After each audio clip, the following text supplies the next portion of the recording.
असल में ज्ञानी कौन? संतोष मिश्रा जी के यहाँ पहला लड़का हुआ तो पत्नी ने कहा, बच्चे को गुरुकुल में शिक्षा दिलवाती हैं। मैं सोच रही हूँ कि गुरुकुल में शिक्षा देकर उसे धर्म ज्ञाता पंडित योगी बनाऊंगी। संतोष जी ने पत्नी से कहा, पंडित्य पूर्ण योगी बनाकर इसे भूखा मारना है क्या? मैं इसे बड़ा अफसर बनाऊंगा ताकि दुनिया में एक कामयाबी वाला इंसान बने। संतोष जी सरकारी बैंक में मैनेजर के पद पर थे। पत्नी धार्मिक थी और इच्छा थी कि बेटा पंडित्य पूर्ण योगी बने, लेकिन संतोष जी नहीं माने। दूसरा लड़का हुआ। पत्नी ने जिद की, संतोष जी इस बार भी ना माने। तीसरा लड़का हुआ। पत्नी ने फिर जिद की, लेकिन संतोष जी एक ही रट लगाते रहे।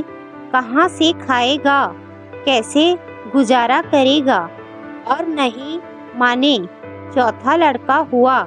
इस बार पत्नी की जिद के आगे संतोष जी हार गए और अंततः उन्होंने गुरुकुल में शिक्षा दीक्षा दिलवाने के लिए वहीं भेज ही दिया। अब धीरे धीरे समय का चक्र घूमा।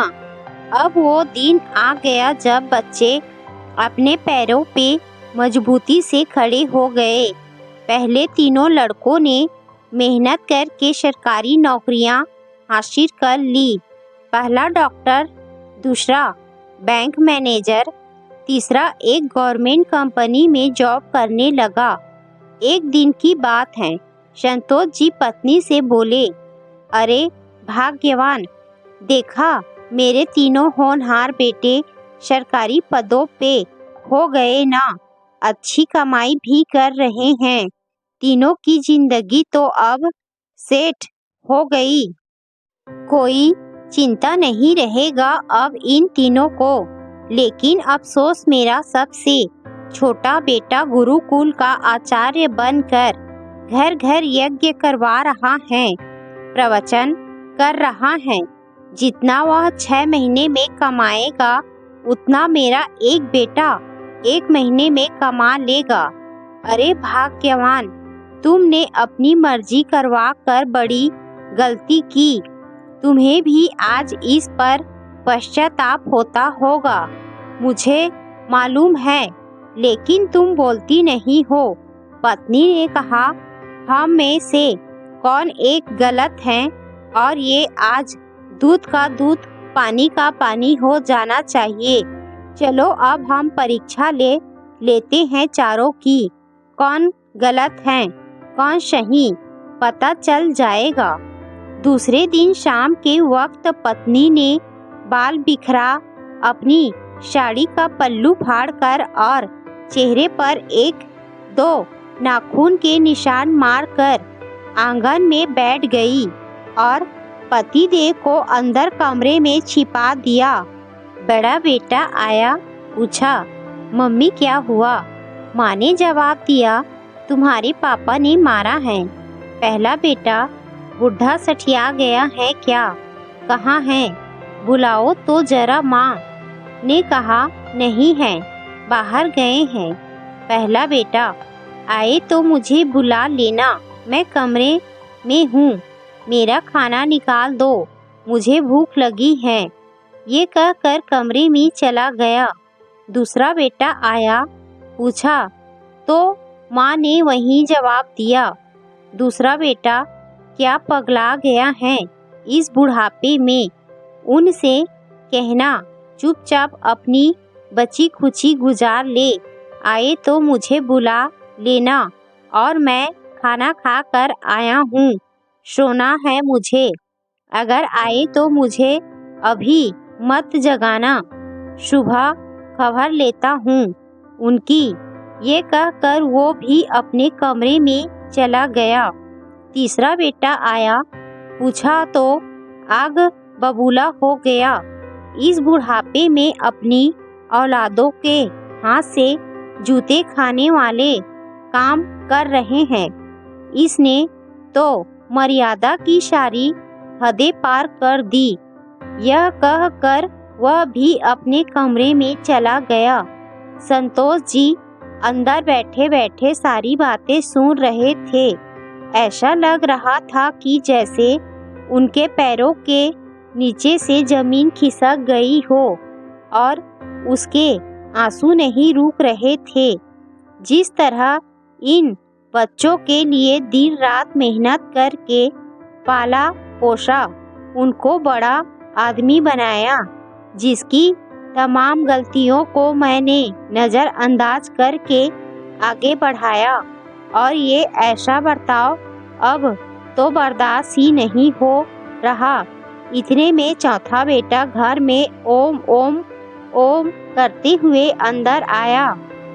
माँ को इस हाल में देखा तो भागते हुए आया। पूछा तो माँ ने अब गंदे गंदे शब्दों में अपने पति को बुरा भला कहा।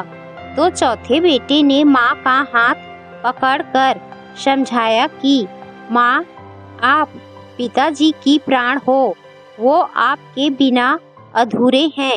अगर पिताजी ने आपको कुछ कह दिया तो क्या हुआ? मैंने पिताजी को आज तक आपसे बदतमीजी से बात करते हुए नहीं देखा। वो आपसे हमेशा प्रेम से बातें करते थे। जिन्होंने इतनी सारी खुशियाँ दी, आज नाराजगी से पेश आए तो क्या हुआ? हो सकता है आज उनको किसी बात को लेकर चिंता रही हो ना हो। माँ, आपसे कहीं गलती जरूर हुई होगी। अरे माँ, पिताजी आपका कितना ख्याल रखते हैं। याद है ना आपको 6 साल पहले जब आपका स्वास्थ्य ठीक नहीं था तो पिताजी ने कितने दिनों तक आपकी सेवा की थी। वहीं भोजन बनाते थे, घर का सारा काम करते थे, कपड़े धोते थे। तब आपने फोन करके मुझे सूचना दी थी कि मैं संसार की सबसे भाग्यशाली औरत हूँ। तुम्हारे पिताजी मेरा बहुत ख्याल करते हैं। इतना सुनते ही बेटे को गले लगाकर फपक फपक कर रोने लगी। संतोष जी आंखों में आंसू लिए सामने खड़े थे। अब बताइए, क्या कहेंगे आप मेरे फैसले पर? पत्नी ने संतोष जी से पूछा। संतोष जी ने तुरंत अपने बेटे को गले लगा लिया। संतोष जी की धर्मपत्नी ने कहा, ये शिक्षा इंग्लिश मीडियम स्कूलों में नहीं दी जाती।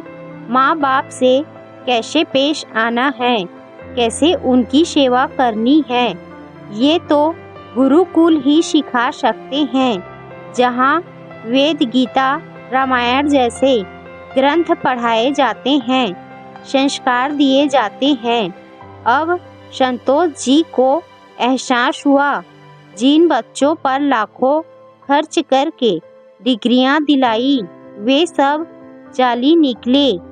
असल में ज्ञानी तो वो सब बच्चे हैं जिन्होंने जमीन पर बैठकर पढ़ा है। मैं कितना बड़ा नासमझ था। फिर दिल से एक आवाज़ निकलती है, काश मैंने चारों बेटों को गुरुकुल में शिक्षा दीक्षा दी होती। मातृमान, पितृमान, आचार्यवान पुरुषो देवः। जब बच्चों के गुरुओं की गणना होती है तो उसमें पिता और आचार्य से पहले माता का नाम आता है।